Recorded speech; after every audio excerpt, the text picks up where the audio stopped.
When you think back in your family, and you go way, way back, say let's go back to your grandfather. Do you know if your grandfather was involved in farming? Yes, he was a teamster at the Garrett Estate over in Baltimore County, which is, or was, the site of Memorial Stadium. And my dad and his family moved to the Forsyth Road, which is Judge Forsyth's farm. And then from there they... Where is that? That's on Forsyth Road and Old Frederick. Here in Howard Right County? here in Howard County, yes. Do you know about when that moved? Between 97 and 32. And when did that move take place? Late 1800s. That was your dad and his father? Yes. Mm-hmm. And so they got what when they came here? What did they get? Well, they were cousins of the Forsyths, and they moved up there and farmed for them for a while, and then our property came for sale, and my grandfather bought it. And so wait, before we get to the property that came for sale, your dad and his father, let's give him a name. Your grandfather's name was William Brayshaw Welling. Okay, and your dad's name was William Brayshaw Jr. So the two of them knew about this farm over here? Am I what? The two of them knew about the farm over here in Howard County. Right. How did you know? I don't figure out how they knew about it. Where I live? No, the first time they. Well, they were cousins with the Forsyths, so that's how they knew about it. Yes. Gotcha. Are you still living there? Not on that place, no, but I'm living the farm next to it. Okay. Well, we're going to get to that farm in a little bit. Let's just concentrate on the first farm. Okay. How big was that farm? Oh, I would say it was probably 400, 450 acres at one time. It's not now because it's been... Let's just concentrate on that time period. Do you know what time period that was? Was it the 40s or when was it? When they moved to that, to that farm? Well, that would have been in the early 1900s. Great.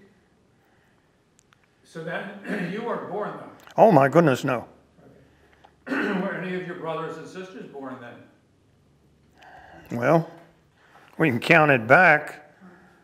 I was born in 32 and was the last one of 5 children. And there was 14 years difference. So 32 back in the early teens, or late teens, 1919, somewhere along there. That would be your oldest brother? Or yes. Mm-hmm. Your oldest brother? Right. So, and he was called? He was would have been the third, William Brayshaw Welling the third. Everybody liked that name, didn't they? Oh yeah, we've had family get-togethers, and all the men were Bill. If you went back through it, even the in-laws, they were William, and so we didn't have to remember too many names. But how could you tell you wanted to talk to that Bill or that Bill or that Bill? There must have been some variation to know. Oh yeah, ages and the way they looked. So let me concentrate with you on the earliest memories that you have of your dad and his dad's first farm here in Howard County. What was it used for? Well, it was a livestock farm, but I don't remember much about it because I never saw any of my grandparents. My father's dad was injured in a wagon accident going to Sykesville, and he was chloroformed by the doctor.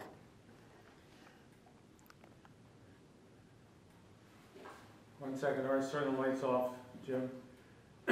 So now tell me this man's name again. Your father's dad's first name. I'm going to concentrate on his first name. Let's try to think. Could it be Bill?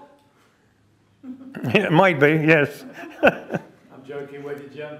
So Bill got injured. When did this happen and what was the injury from? Well, it was on Forsyth Road, going into Sykesville.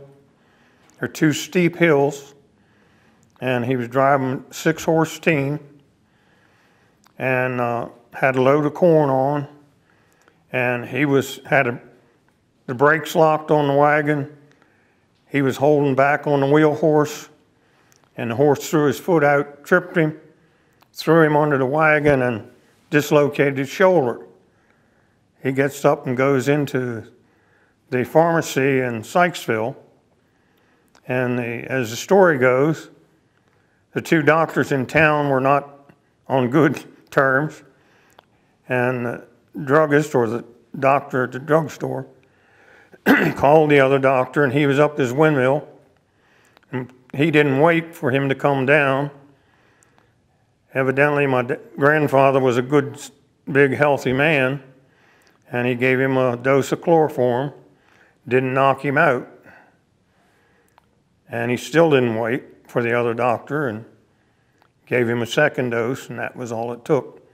That was the end of my granddad. That's a shame. So I don't remember, like I say, much of the Forsyth farm, because I wasn't born until 32. So the early days of farming, we're saying with your dad and his son, before your granddad passed away, they were farming livestock, Yes, sheep and cattle. cattle for feed or cattle for dairy, No, beef cattle. beef cattle. Any growth, any grains, any vegetables No, just crops, field crops. for the animals, Yes, not for humans? right. Any other stories besides what happened to your grandfather in those days that you can remember? Not back in that period, no.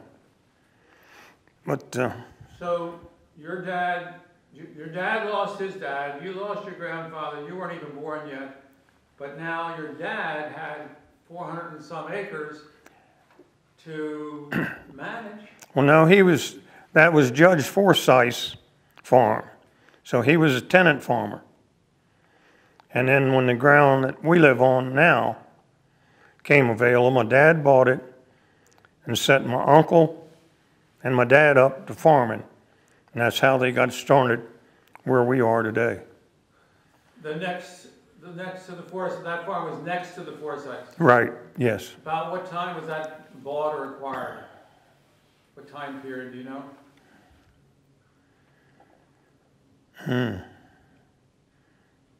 Well, like I say, they came up from Baltimore County in the 1800s, so it had been somewhere around late 20s, mid to late 20s. And that's how they got started, yeah. And what did they do with this new farm now? When they got to farm, they were doing a little bit of everything, kind of reminded me of Mary and Harless. There wasn't anything that didn't come up that they wouldn't try. They furnished teams to haul and build Springfield Hospital. When that job finished, they went to Aberdeen Proving Ground and sent teams up there. And when the horses weren't being treated, they'd check them on weekends. They decided that my uncle would go get a job with the government to supervise the teams, so that he knew they were taken care of. So that's how my uncle, he still farmed, but he had an off-farm job. And my dad stayed there and farmed. And We're talking about teams of horses. A team of 4, a team of 6, a team of 8? 2, 6, 8, you name it, they had it. And the other, the thing that intrigued me about it, Gus Riggs, which is prominent in the county, used to bring wild horses in from the west, and my uncle and dad would green break them, in other words, so that it could be handled. Didn't necessarily have them all broke to ride, but the horses could be handled. And they did that for the Army for a while. At the farm? At the farm we're on. How many horses do you think was the maximum at one time they had? Oh, it'd have probably been 2, 3 carloads, railroad cars. So that would be roughly 20, 30 horses. Those horses then were broken? Well, they were green broke to the point where you could handle them. And then they were sent to the Army, and that's where they broke them to ride. But your dad didn't, and your dad and your uncle didn't help at that point. The Army took care of it at that Right. point. So they're feeding out, they're not raising horses. No, they're coming in from the west side. Heavy horse, yeah. And these are what kind of breed of horses? Oh, I wouldn't know. They're work horses? Certainly not a quarter horse, probably. Well, they were probably a mixture of anything. They were probably horses that they rounded up off the range, the government ground, and sent in. Sort of a wild horse. Yeah, they were real wild. So that went on for a while? I don't know how long, but I imagine it was a couple, 3 years of it, yes. And they were growing their own feed for the horses? Right, yes. How were they plowing and how were they reaping? How were they doing that in those days for the horses? Well, all of his horse-drawn equipment, and kind of fast forwarding a little bit, I was 21 before I ever drove a tractor. All right, well, we're going to get to that later, Jim. And Let's just hang the together. horse plows, Go ahead. I can remember running along, sticking my feet in the fur and getting them covered up. All right, well, we're still before you got involved. Yes. We're still going to stay in there with the horse area because you're the first person I've met whose family has been raising horses as a business for work. They're work horses. Right. They're working out there. So I'm trying to learn as much as I can about that business. It was between you, your uncle, and your dad? Right. Did they have helpers? Yeah, they both had men that stayed with them for 40, 45 years. So they was help that really stuck to you, and they respected each other, and that's the way they got along. Roughly how many men, do you know? I don't remember them ever having over 2, maybe 3 men. Okay. I mean, that's year round, but during harvest, there would be a lot more men than that. How did you get the grains up? Not you, but how did they get the grains up then? When it was harvesting time, they used which kind of? Well, they used binders to cut wheat and bind it, and shocked it in the field, and then loaded it on a wagon, hauled it to the thrash machines, and that's how they harvested their crops. And Did your dad ever tell you about any injuries that occurred during those days? not that I can remember, no. Okay. So we have the grain part happening.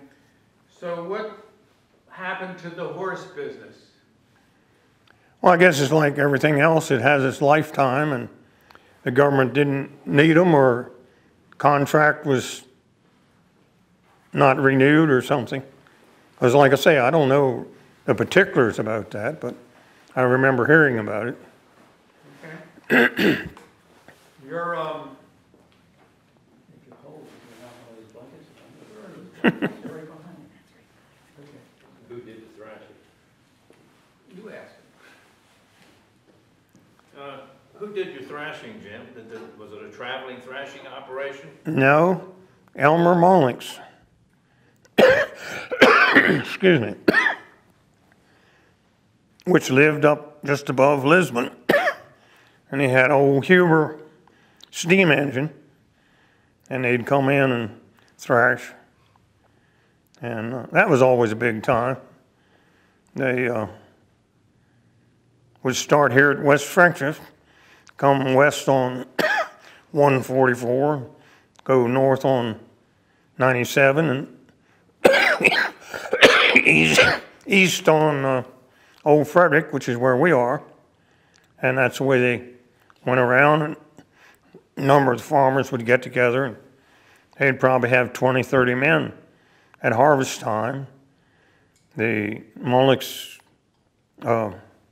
would come in with his thrashing crew. My mom would fix breakfast for him, which was humongous. Cabbage, fried potatoes, sausage, ham, you name it, and feed them. And then he'd come back in lunchtime and eat. And so that was always a big time for kids, because all the kids come and we had a good time playing with each other. How many days thrashing do you remember your operation? A day, 2, 3 days? It would probably be a 3-day job at home. So that was a lot of wheat or oats. Yeah, right. How many acres would that have been approximately? Hmm? How many acres of oats or wheat would that have been? Probably 15, 20. Probably more than that. Could have been. Well, I mean, yeah, it would have been, because we're on 240 acres, which was half my uncle's and half my dad's. And we did them both together, so it was probably a good 3-4 day job, yeah. And as I got bigger, I was the one that stacked bales behind the thrashing machine.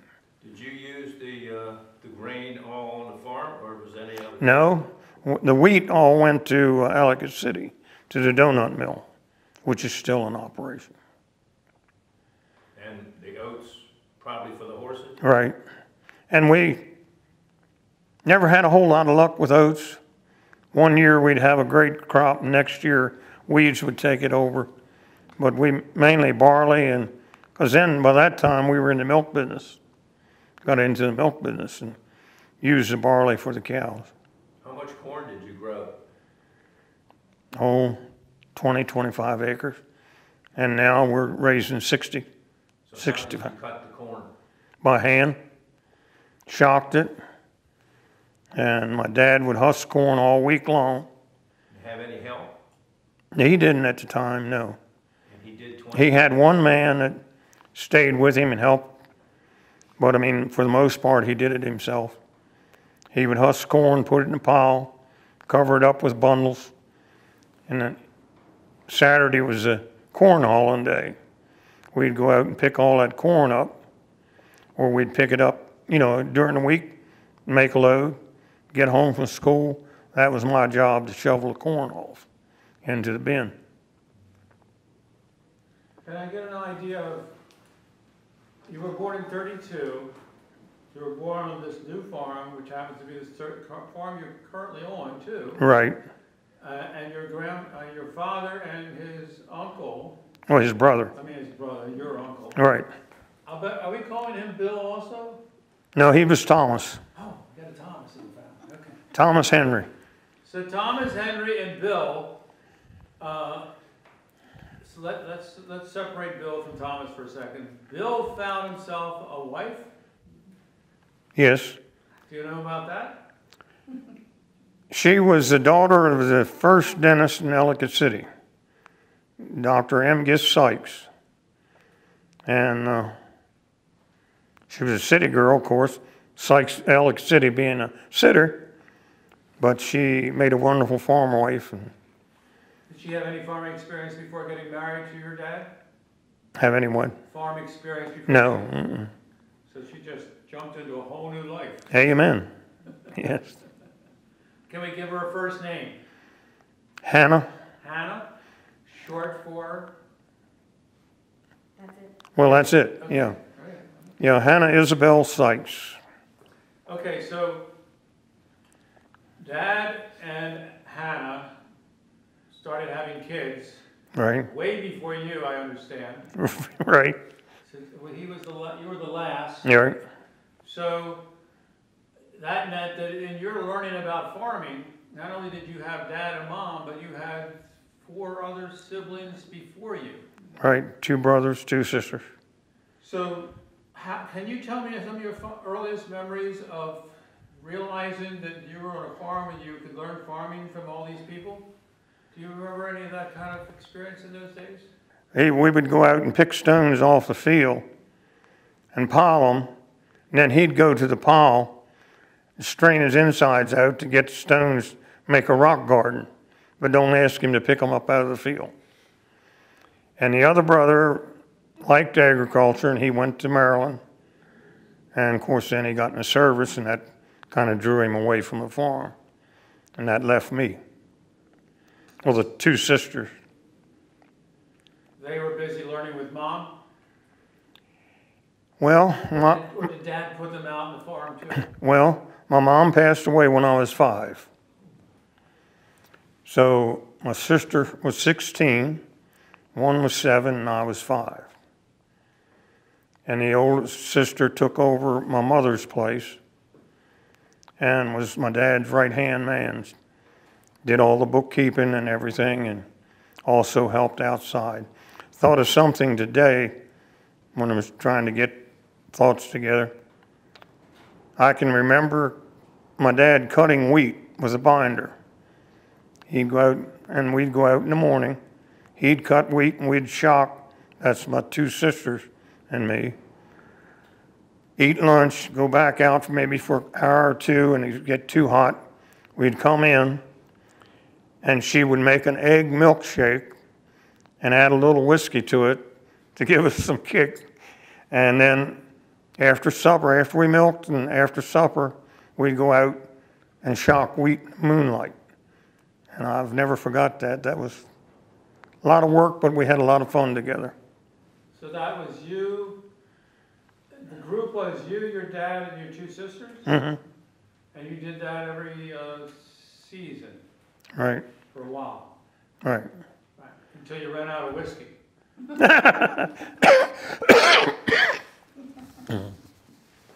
Well, he never got us hooked on it, but it was enough that it helped you out a lot.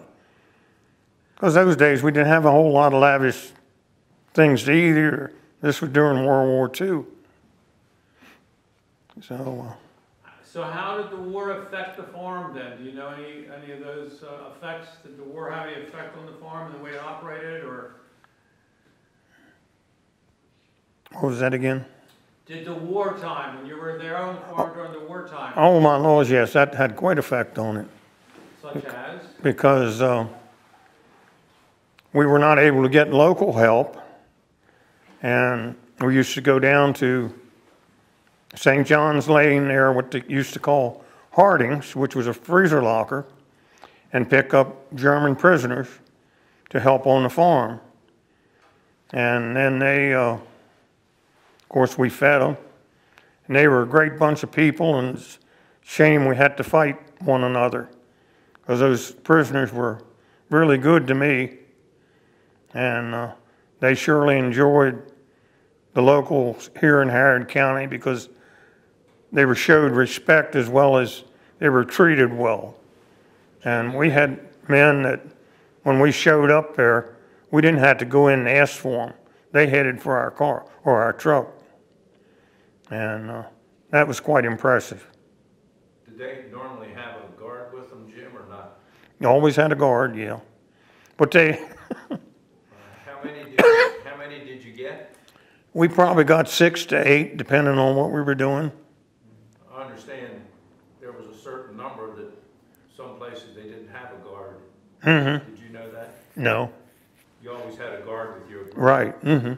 But he was very relaxed. I mean, he was there, but they could have taken off on him and probably wouldn't have seen him go, because in and out from the thrashing machine, and he didn't go out in the field every time. He stayed around the machine. So What can you remember that you had the guards for specifically?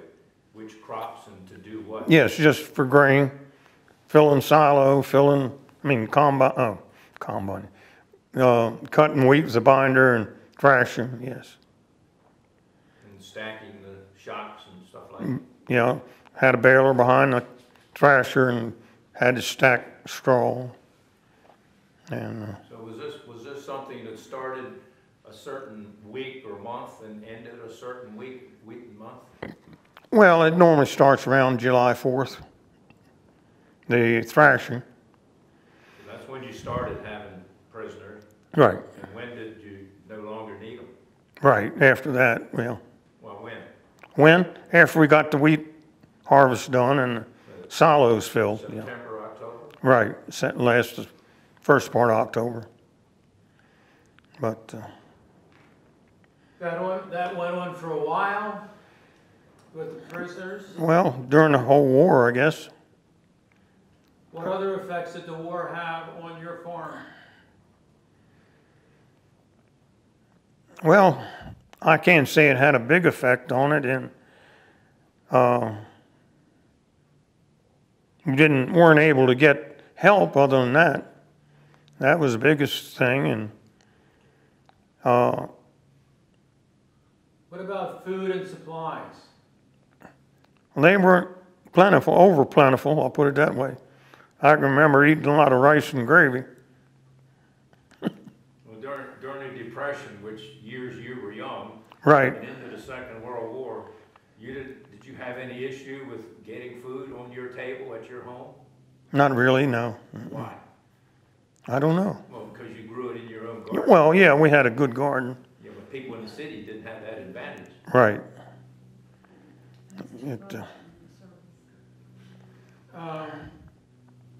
Did you hear any stories from your dad during the Depression that you can remember now that had to do with struggling during the Depression, or did you feel that this farm might not have had much of that effect of the Depression on the farm? Well, the Depression hit pretty hard. When I think about it, my dad and a neighbor started a tomato cannery. They raised tomatoes. And during the Depression, they had a big contract to sell the tomatoes to a firm in Texas. And they backed out on it. And, wait a minute, I'm getting ahead of my story on that a little bit. The cannery, as I remember, if I'm correct on this part, was at Sykesville, just Harrod County side of the bridge. They had a flood.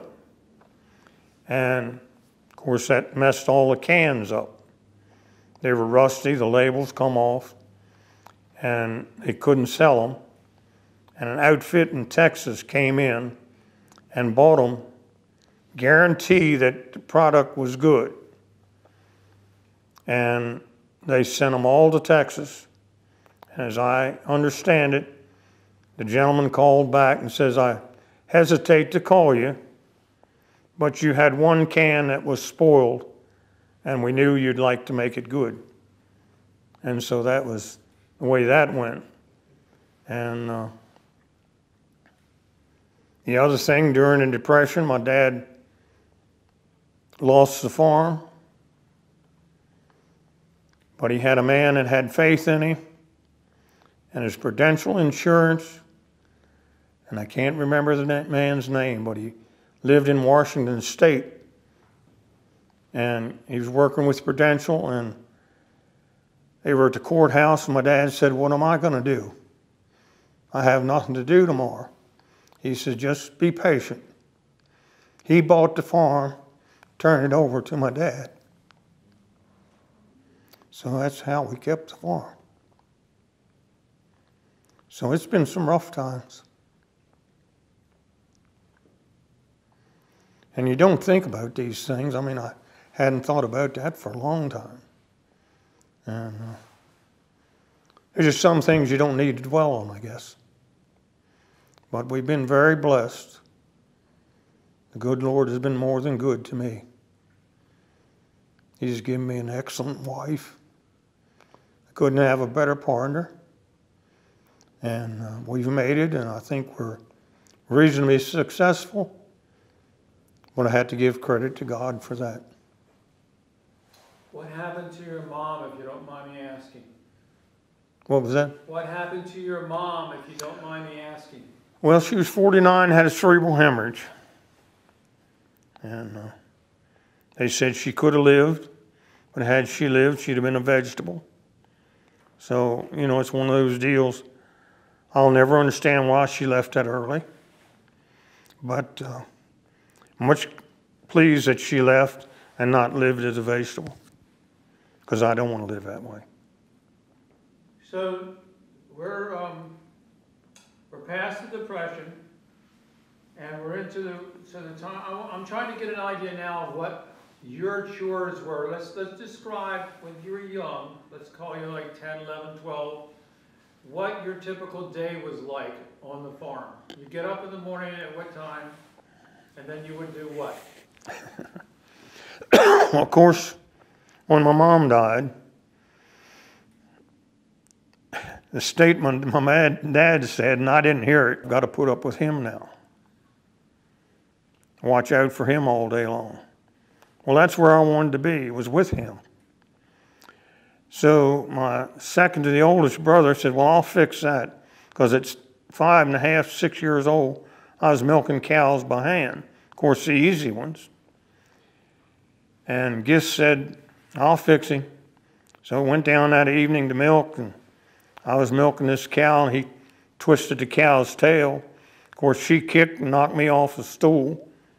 And I guess they thought that would cure me of going back to the barn, but that didn't help.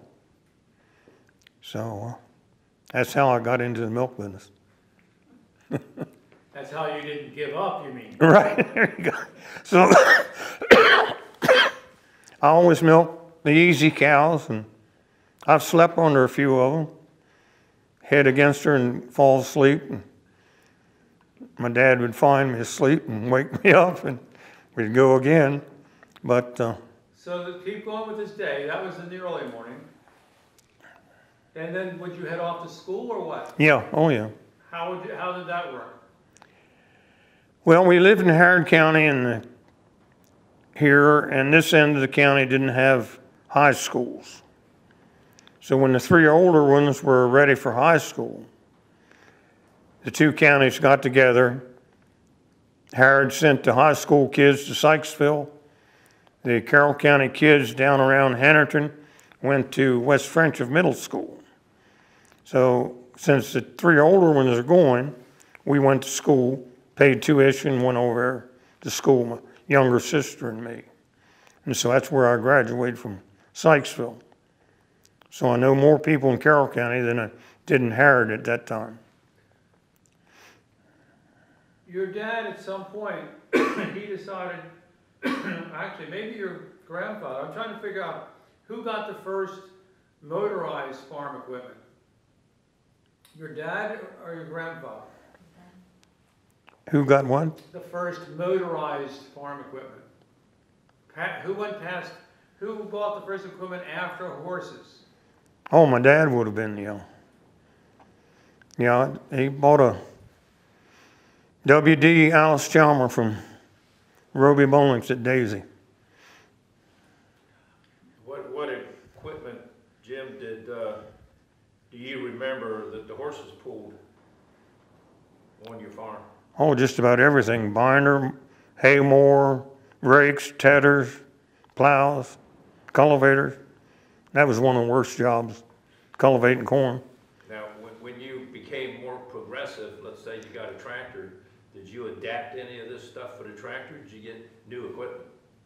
We adapted what we could, but most of it was worn, to the stage that they couldn't stand the stress of a tractor. So, but the time I started in '51 on my own, we had a pretty good line of equipment. And I couldn't afford today to start out and buy the same line of equipment at today's cost. Well, in 1951, what old equipment were you still pulling with the tractor? Disc harrows, spring tooth harrows, that type of thing.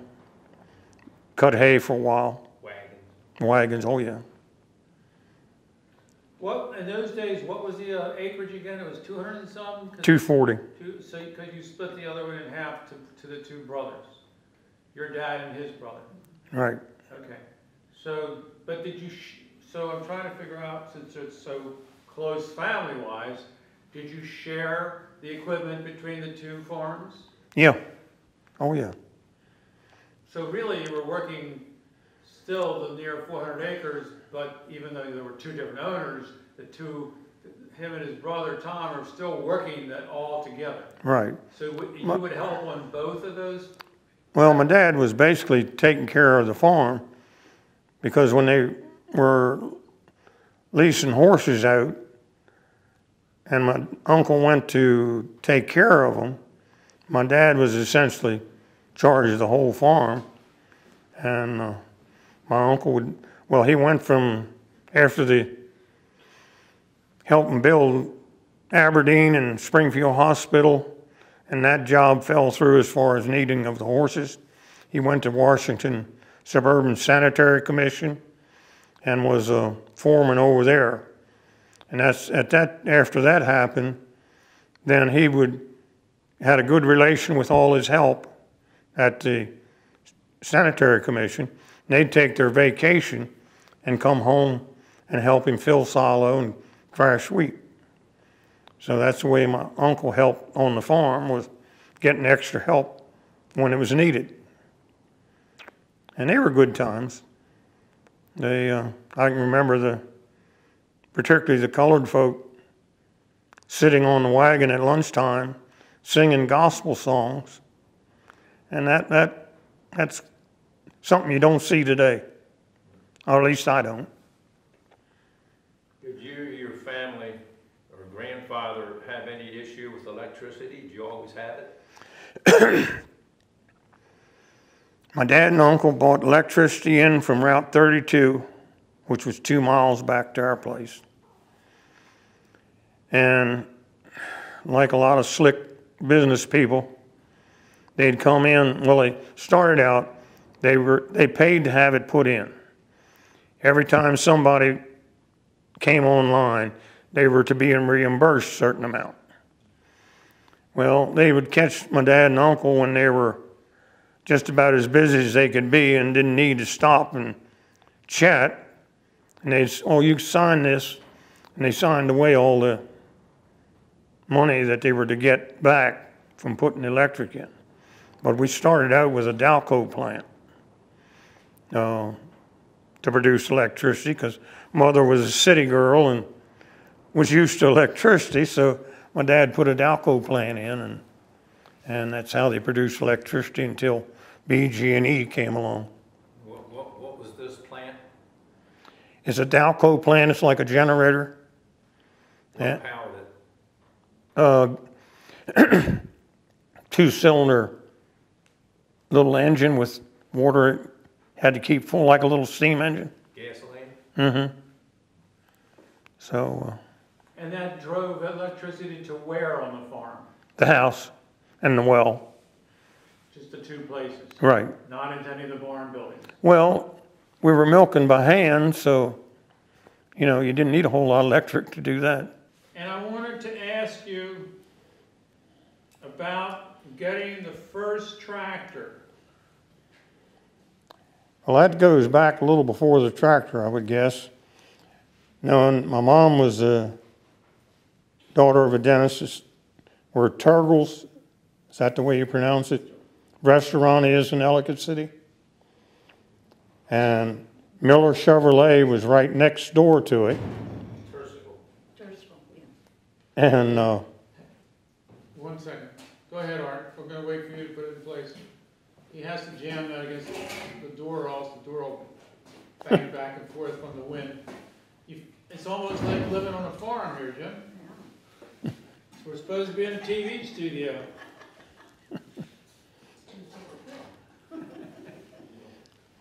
We'll mark that as 2 o'clock. Okay.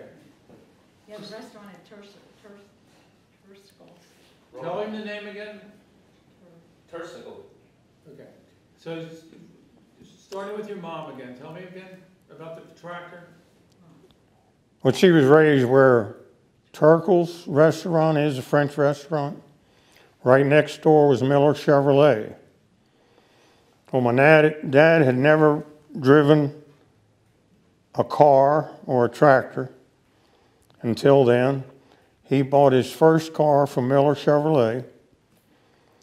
They put him in the car, drove him up past St. John's Lane, turned around, took him back, gave him his license, and sent him home.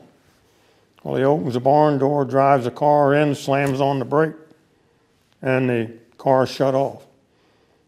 Next morning, battery was dead, of course. So that was his first experience with an engine. Well, when he got the farm tractor, he did a similar thing, and it was lucky he wasn't killed. He went in the barn with a load of hay behind the wagon and got up on the barn floor and hollered, "Whoa!"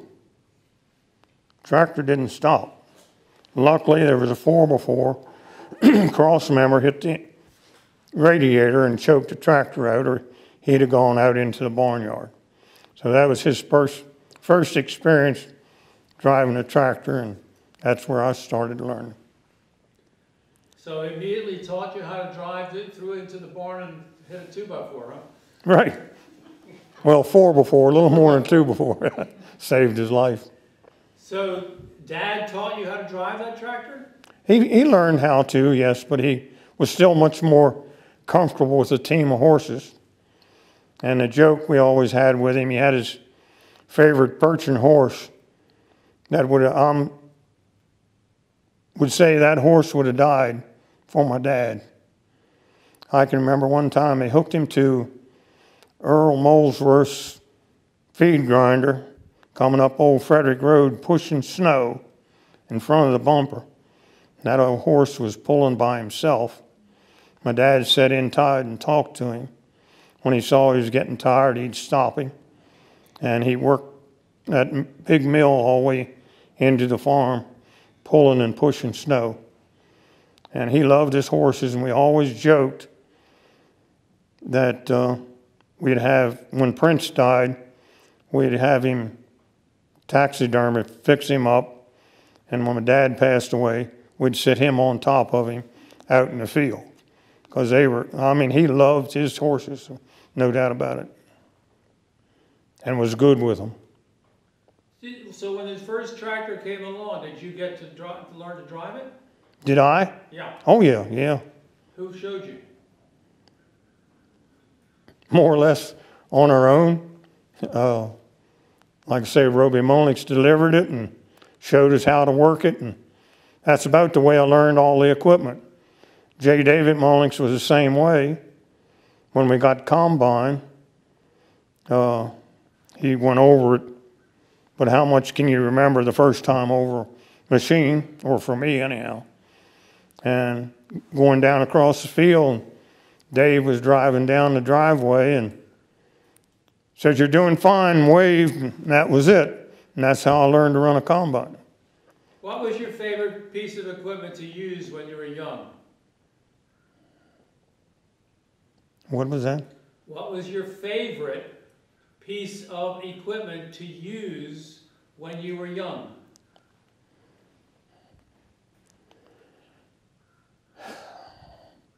I liked the horse equipment myself when I was younger.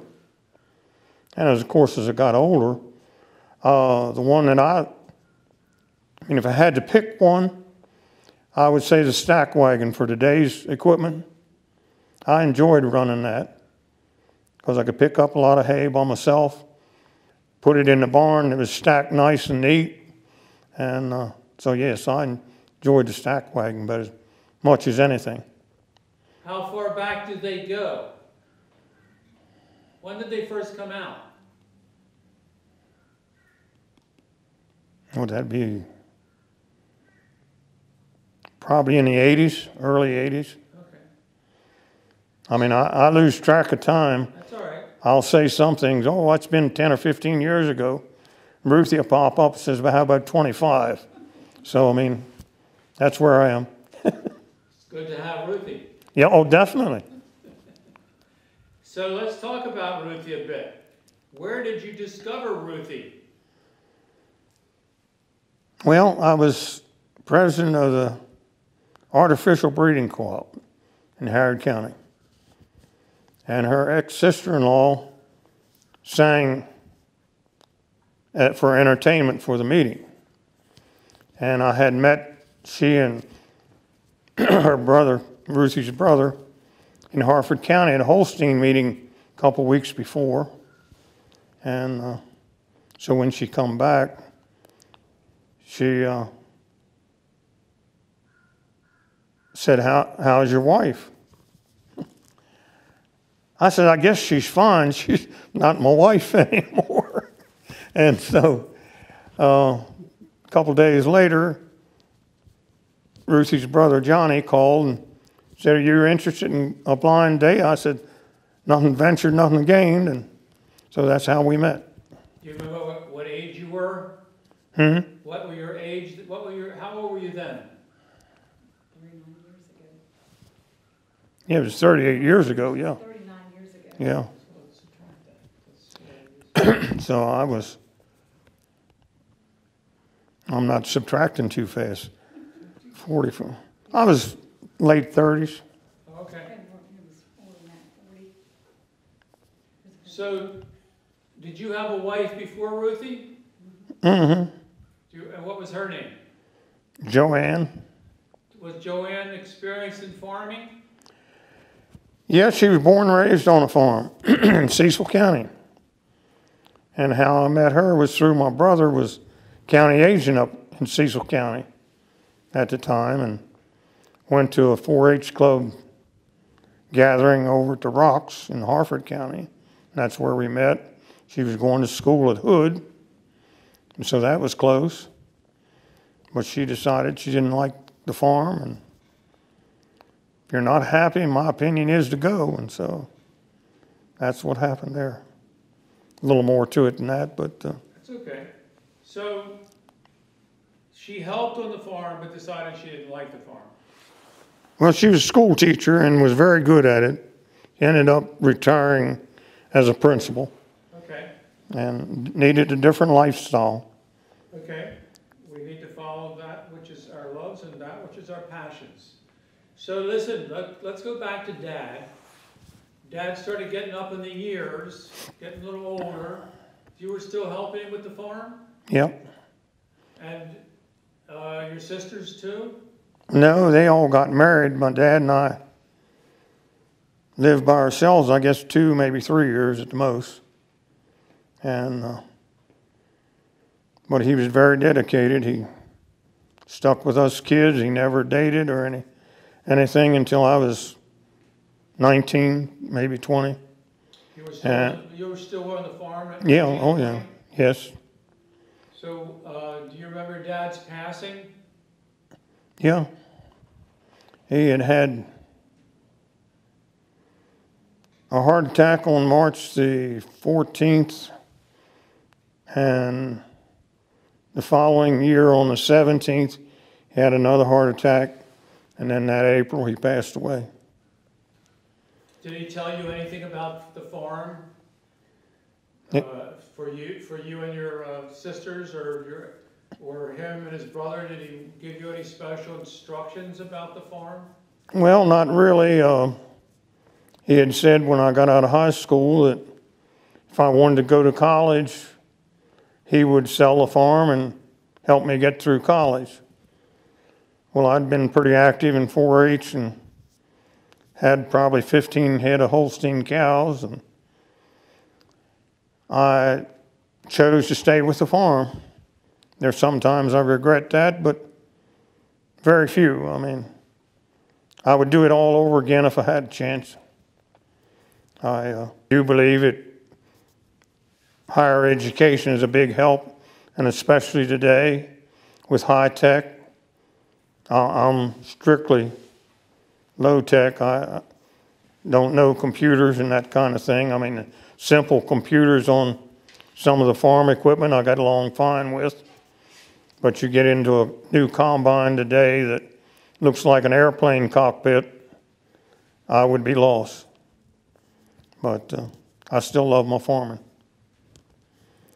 So when you were a kid, you had both running water and electricity growing up? Oh, yes. Mm-hmm.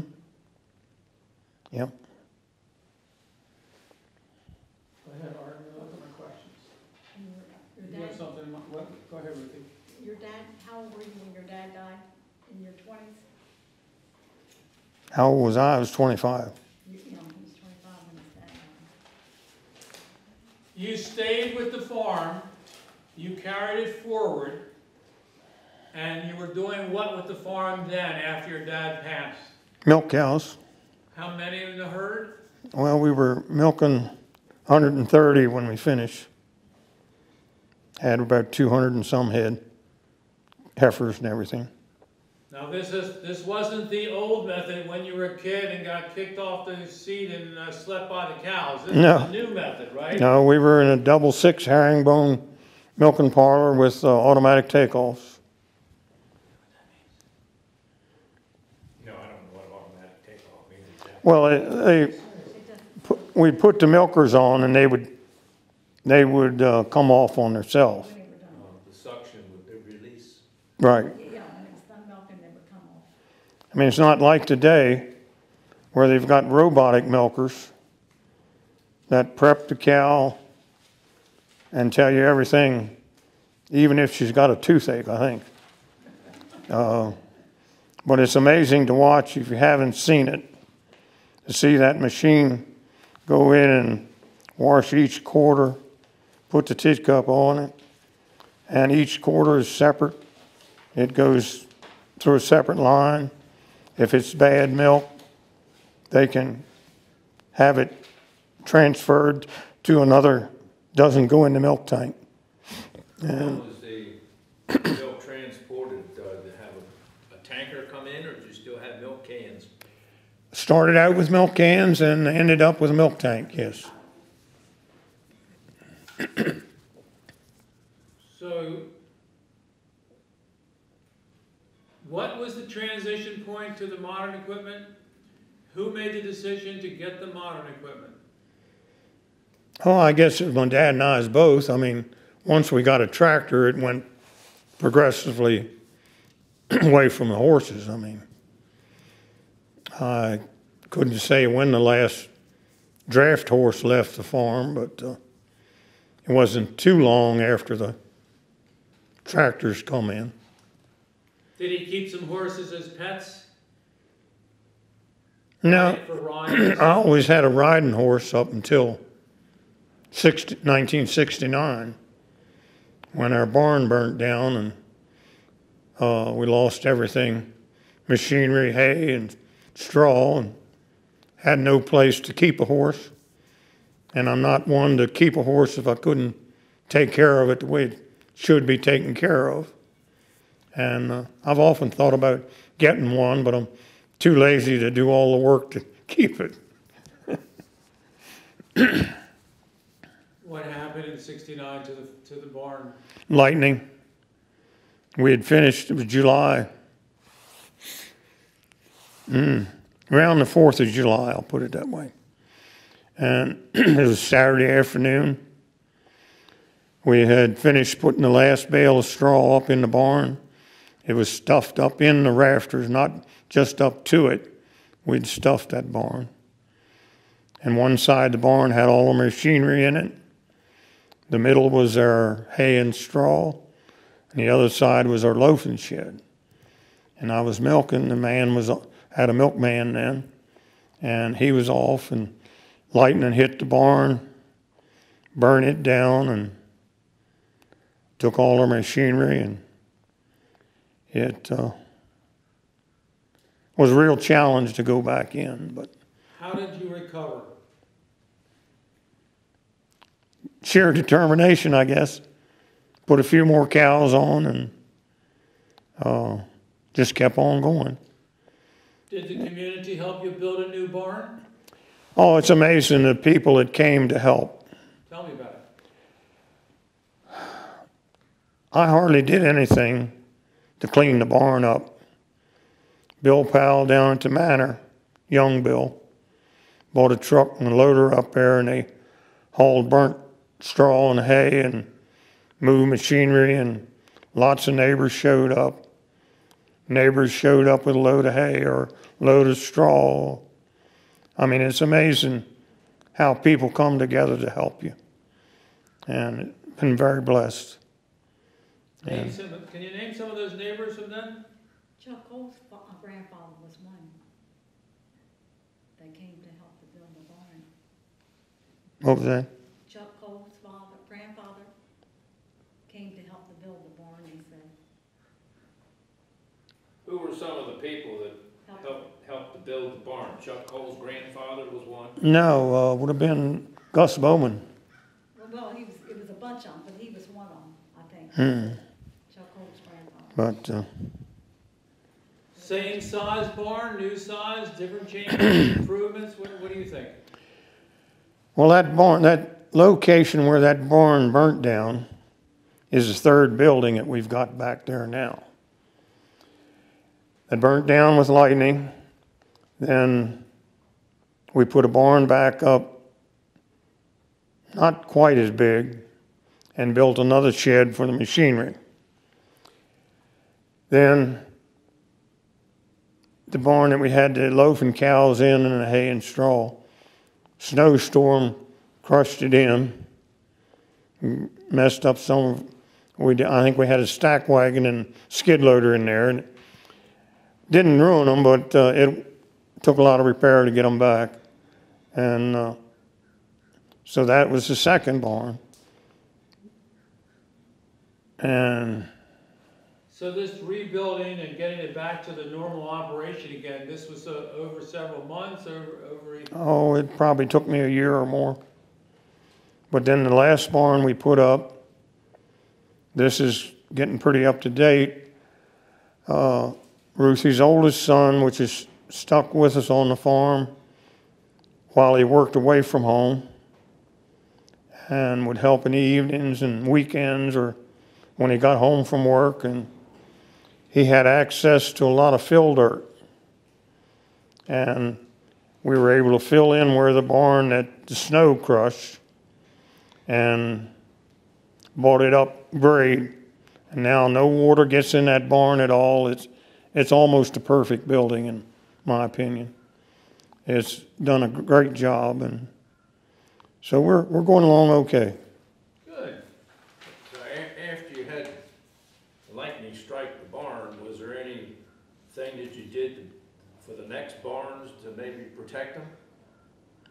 Well, we had lightning rods on everything at the time, and I think what caused it to hit so hard, we had a big drying fan, about a 6-foot fan, that we were drawing the air out for the cows.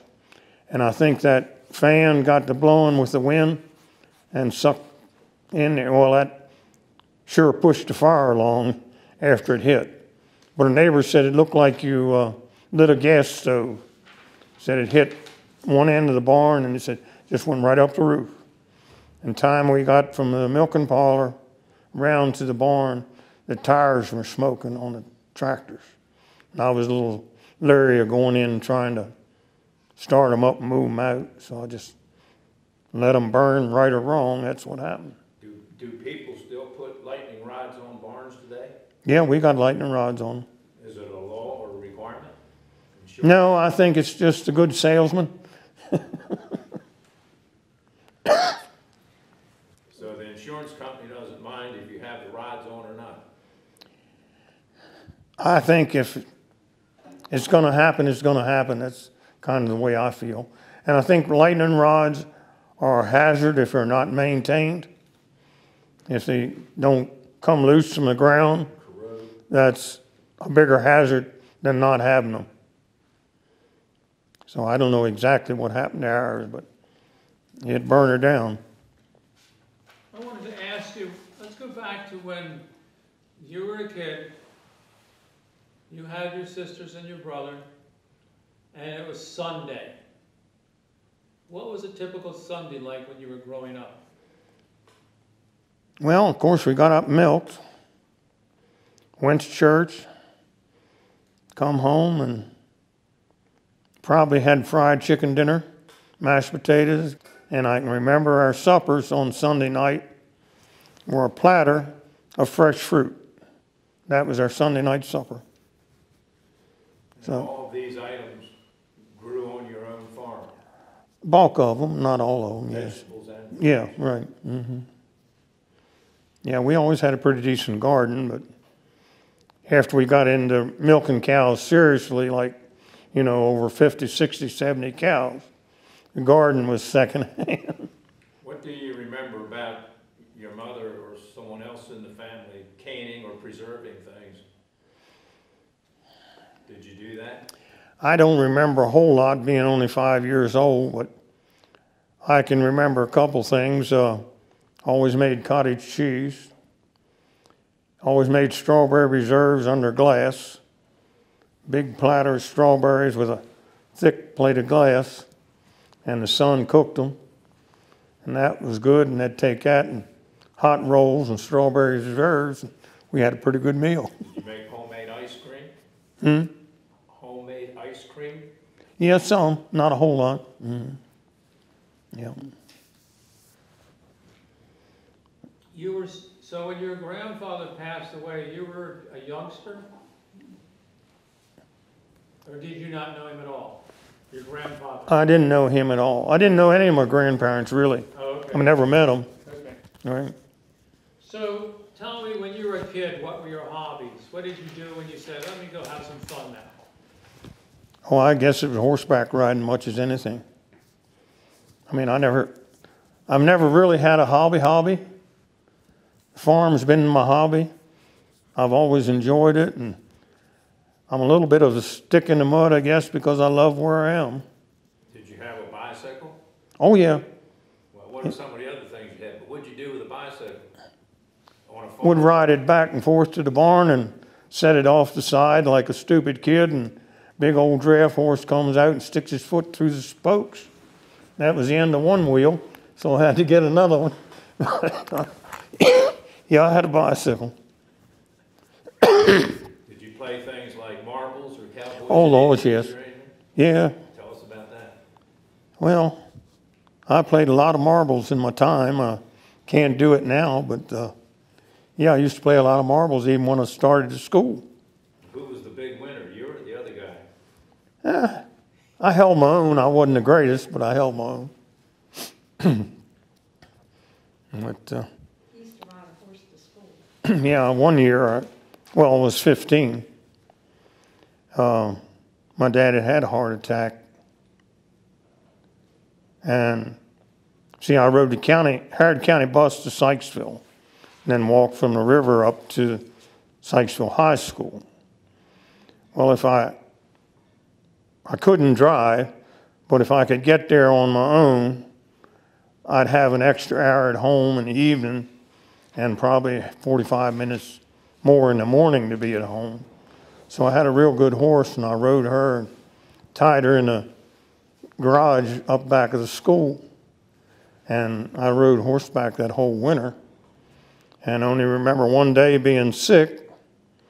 Next year I got my license. And I think I had a cold most of the winter.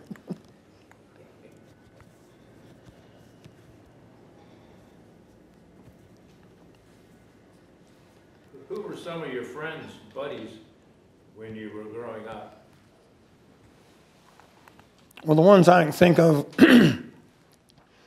would have been Carroll County friends, which were farm boys, the Rash brothers, real good friends, still am. We see them occasionally. And, but the Mercers, they were Harrod County residents, Robert Mercer, and so Harold and Petey and Edwin and David, we all went to school together over there. So yeah, they were some of the closest friends. Yeah, Edwin was almost my neighbor. Going from up right off your road. Right. Mm-hmm. And you used to play sports with Howie Fee, against Howie Fee. Well, the schools did. Yeah, we competed. Charlie Fee. Yeah, played soccer. Soccer and high jump and track in high school. And, of course, we played Clarksville, which is where Charlie went to school. And he always tells a story that I called him out on the ball field one day. He had a little bit of a temper when things got hot, and he was going off. And I said, Charlie, cool it. It's only a soccer game. And he's never forgot that. So, and we had a lot of fun. I mean, sports were a big thing, but I'd like to have played baseball, but I couldn't because I couldn't stay to practices. being that I had to help milk at home. And so running was my next best bet. So I did pretty good in track. Enjoyed it. Let's go back to your dad for a second. What were your dad's special qualities?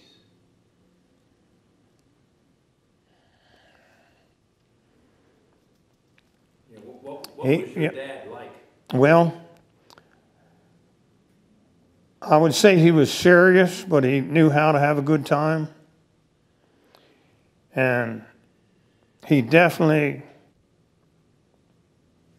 he was going to be honest no matter what. And he had a memory like a steel trap. He was a good speaker. When he talked, you could interrupt him and he didn't get upset. And I always admired him that he could pick up right where he ended and never got flustered. And he was just one in a million in my book. I had a lot to live up to, and I've got a long way to go if I'm going to catch him. The only way I can explain it. He was a fine man. And like I say, when Mother died, he never gave up on us. He took care of 5 kids, and he was always there for us. And like I say, he never did much for himself until I was about 19 years old, and then he started to communicate with old friends. And can't ask much more dedication than that. John, I thought it was pretty special that he was willing to sell the farm to give you a good education.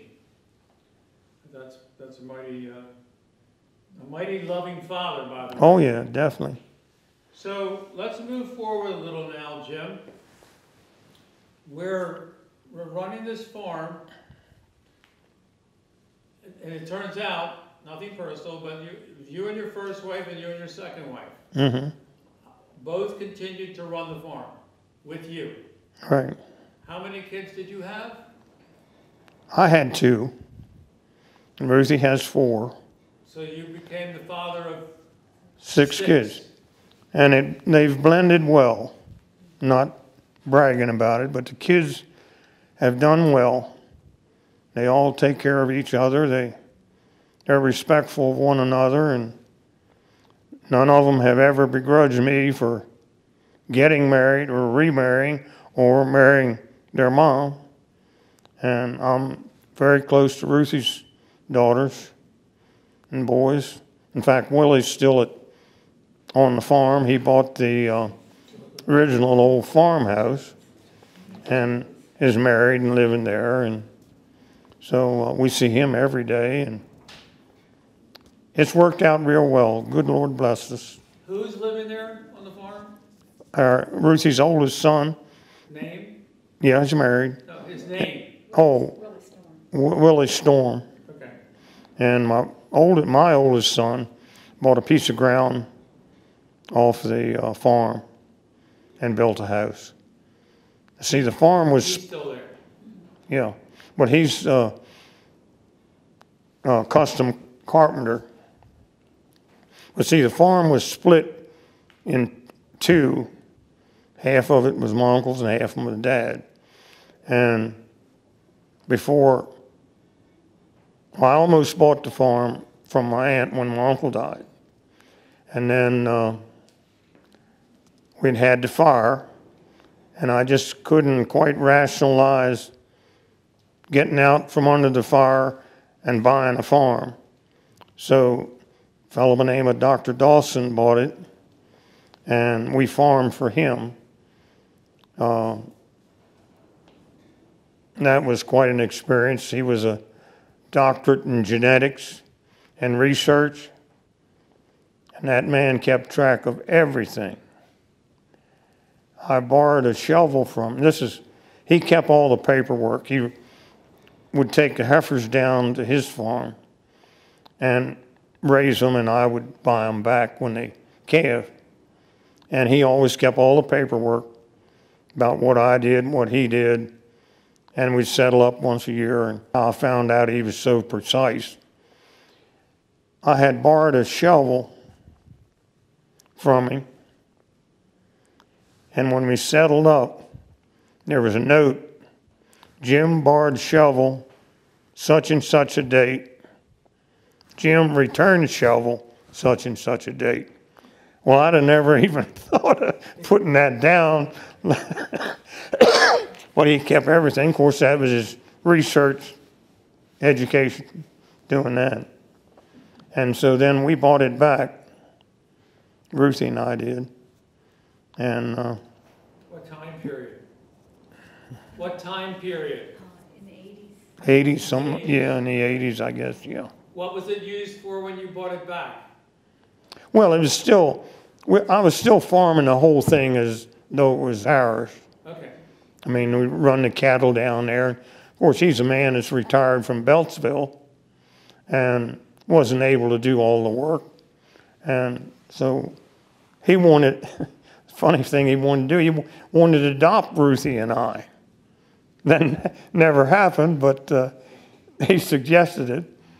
And the funny other thing on it, when we were trying to negotiate a price on it, Mrs. Dawson was a unique lady. She was one of the first women to ever have a doctorate in biology. The whole family were, all but one had a doctorate in something. And I think they had, 4 or 5 kids. More like 6 or 7. And So so we were trying to get a price on the farm. Mr. Dawson was haggling about this and that. And little old Mrs. Dawson sitting back here in the corner. Walker, make it a price so Jim and Ruthie can buy it. That was all it was said. He come up with one we could handle, and that's how we got the farm back. So when, I'm more interested in the experience that you got and how you decided that you were going to give up the ownership of the farm. I mean, that had to be a rough thing to realize in your mind that all this time and all these years and my family having this, all this through time, and now I'm going to have to sell it off. I mean, when you did that, did you ever think did you do it because you were going to buy it back? What was that experience like? Well, see, that wasn't my farm at the time. In the 80s, that belonged to my aunt. And we were going to buy it from her, and like I say, the fire come along, and it was just, I just couldn't get myself around that much debt with rebuilding the farm, buying the equipment back, and buy another farm.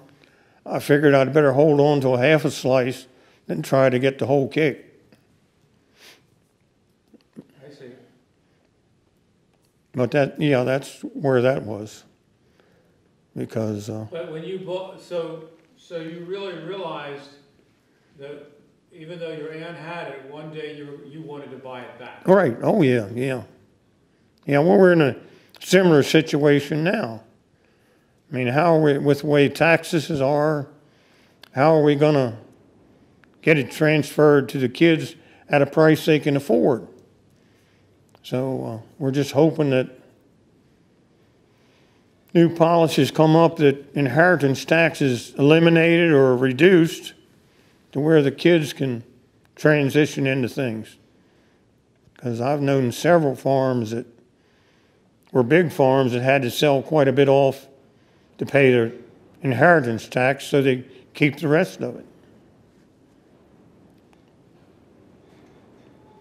Art, you got a thought, question? We covered a lot. So Jim, have you ever been to the Howard County Fair? A few times. I started out down in Laurel when they had it down to the racetrack. I was, Got 1950, I guess. yeah, was showing milk and shorthorns at the time. How are they doing in the competition? How are they doing? Well, there weren't many of them there, so I did all right.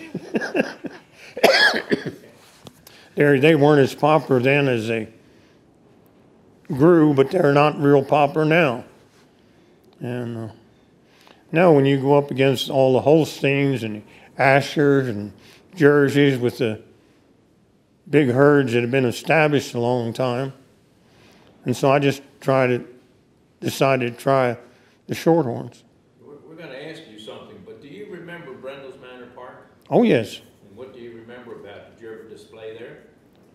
I don't remember going there a whole lot, but I know we used to go down there for picnics, and Johnny, Happy. Happy, yeah. Happy Town. Happy Johnny, yeah, His wife just died. right. Too long ago. Yeah, we've run into his wife in the last, 5 years, I guess. Now we're gonna get back to the Howard County Fair. Harrod County, what? There. Howard County Fair. Okay. Did you go last year? I don't go like I used to because I can't walk in crowds and stuff. I haven't been real active lately. Well, let's remember back the last time you were there. We'll make believe you know when it is. We don't need a date or anything. You're now walking around the fair. Maybe that was 5, 10 years ago. And a youngster comes up to you. And he says, you're a farmer, aren't you? Of course, you're going to say yes, right? Right. He's going to say to you, he said, and he asked your name. You say, my name's Jim. And he says, Jim, I want you to tell me, should I get into farming today? And Jim's going to tell him, If you've got a good bank account, go for it.